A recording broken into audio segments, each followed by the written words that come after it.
Donald Trump's new Air Force One, the Boeing 747 that was gifted by Qatar, is already heading back for more service and additional security upgrades. Remember, Trump only started flying this aircraft on July the 1st.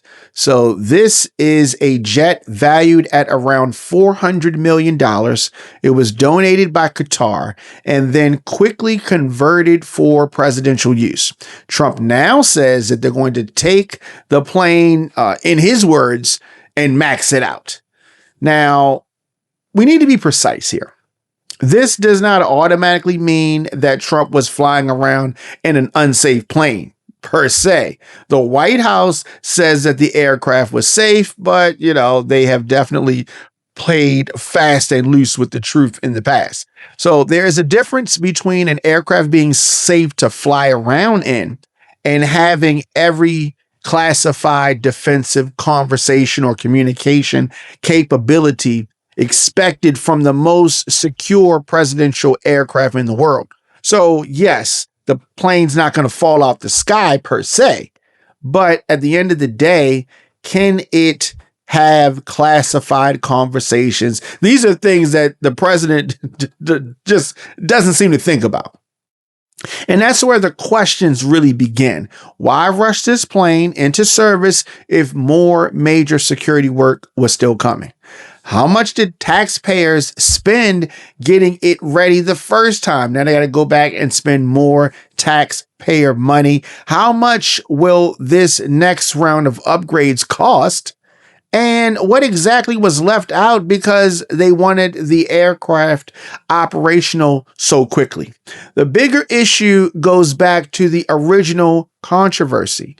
When Qatar offered this approximately $400 million aircraft, critics immediately raised ethical, legal, and national security questions. We talked about that here on the show.